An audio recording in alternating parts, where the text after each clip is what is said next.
ગીતા ઉપર પણ બહુ સરસ વાતો લખી છે. એમાં કૃષ્ણ અને ગોપીઓનો પ્રેમ એ કેવો હતો એની ઉપર સ્વામીએ પ્રકાશ પાડ્યો છે. સ્નેહ ગીતા.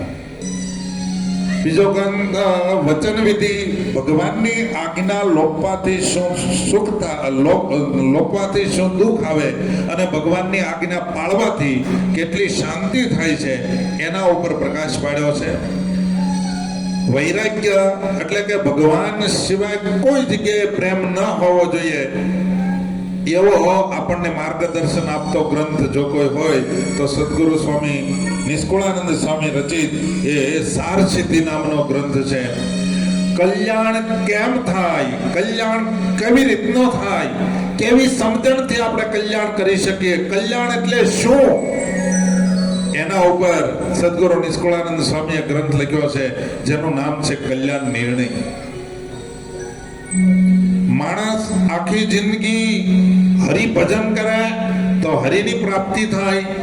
જો પાપાચારની અંદર પ્રવર્તે તો એને જમપુરીની પ્રાપ્તિ થાય. આ બે માર્ગ બતાવવા માટે સદગુરુ નિષ્કુળાનંદ સ્વામીએ યમદંડ નામનો ગ્રંથ લખ્યો છે જે વ્યાસ ભગવાને એનું નામ રાખ્યું છે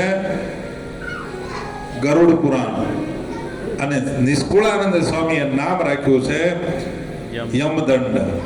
યમનો દંડ કેટલો ભયંકર છે એ માણસને બીવડાવી અને ભગવાનને માર્ગે લાવવા માટે. કારણ કે અહીંયા ભય છે, અહીંયા લાલબત્તી છે, માટે આ બાજુ વળવાથી ઉદ્ધાર થાય.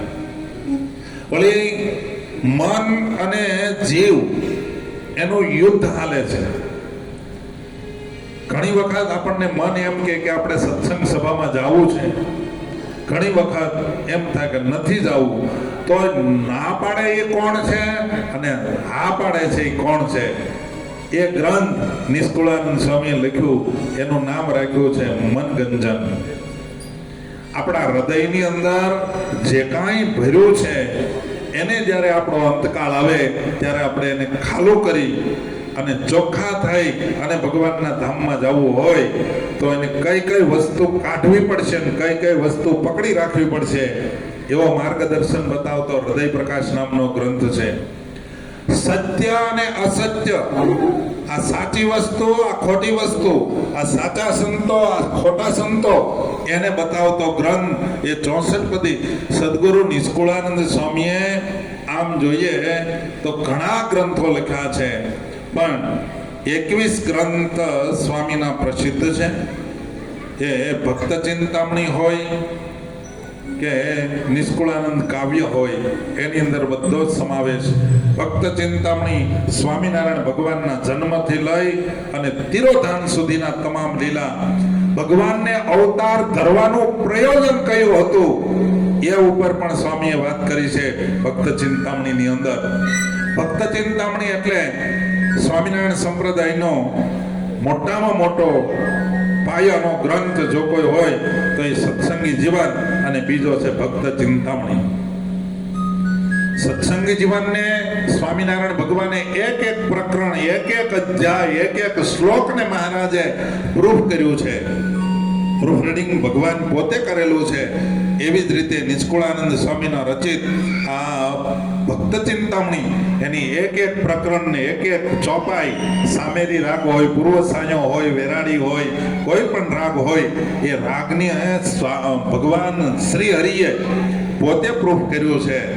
એટલા માટે ભક્ત ચિંતામણી પણ એટલો જ મહાન ગ્રંથ છે. સદગુરુ નિષ્કુળાનંદ સ્વામીના એક ગ્રંથ લો તો એની અંદર મહારાજે બહુ બહુ વાતો બતાવી છે, પણ એમાં વિશેષ કરીને સ્વામીએ પુરુષોત્તમ પ્રકાશ ગ્રંથની અંદર સ્વામિનારાયણ સંપ્રદાયની અંદર 6 અંગ કહેવામાં આવે છે. કયા 6 અંગ છે કોને ખબર છે? દેવ, મંદિર, આચાર્ય, શાસ્ત્ર, સાધુ અને સત્સંગી હરિભક્તો. આ 6 અંગનો આ સંપ્રદાય.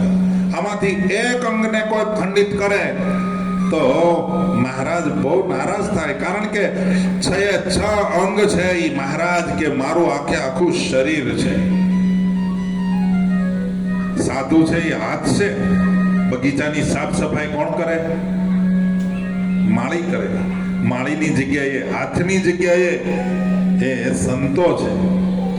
સ્વામિનારાયણ સંપ્રદાયના પાયાની અંદર હરિભક્તોનું યોગદાન છે. હરિભક્ત ન હોય તો મંદિરોની અંદર, હું તો એમ કહું, આરતીની અંદર દિવેલ પૂરવાથી માંડી અને ઠાકોરજીના સોનાના મુકટ સુધીની સેવા જો કોઈ હોય તો એ હરિભક્તોની છે. અરે સંતોને પણ પગના ચંપલથી માંડી અને મુંડન કરવા સુધીની તમામ જવાબદારી હરિભક્તોની છે. એટલે પાયાનો સત્સંગ, એટલે કે પાયાનો મહિમા હરિભક્તોનો હોવો જોઈએ. આ સંપ્રદાયની અંદર હરિભક્તો હોય, સંતો હોય, શાસ્ત્ર વિના તો કોઈને ચાલે નહીં. તો શાસ્ત્ર પણ પ્રમાણિત હોવું જોઈએ. જે તે સંપ્રદાયના આચાર્યના માર્ગદર્શન નીચેનું શાસ્ત્ર એ મહાન શાસ્ત્ર છે, એ મેન શાસ્ત્ર છે. એટલા માટે ભાગવતની અંદર ગોપીઓ અને ભગવાન કૃષ્ણના સંવાદમાં વાત લખાણી છે કે ગોપીઓને ઉદ્દેશીને ભગવાન પોતે બોલ્યા, કૃષ્ણ કે હે ગોપીઓ, આ ધરતી ઉપરથી જ્યારે હું વિદાય લઈ લઉં ને પછી આચાર્યના રૂપમાં આ જીવાત્માનું રક્ષણ કરવા માટે અધઃપતનને માર્ગે કોઈ જીવાત્માને ન લઈ જાય, કામ ક્રોધાદિક કોઈ એને પીડી ન શકે, એટલે આચાર્યના રૂપમાં હું બધાનું રક્ષણ કરવા ઉપર ધરતી ઉપર કાયમ માટે રહીશ. એટલા માટે આચાર્ય છે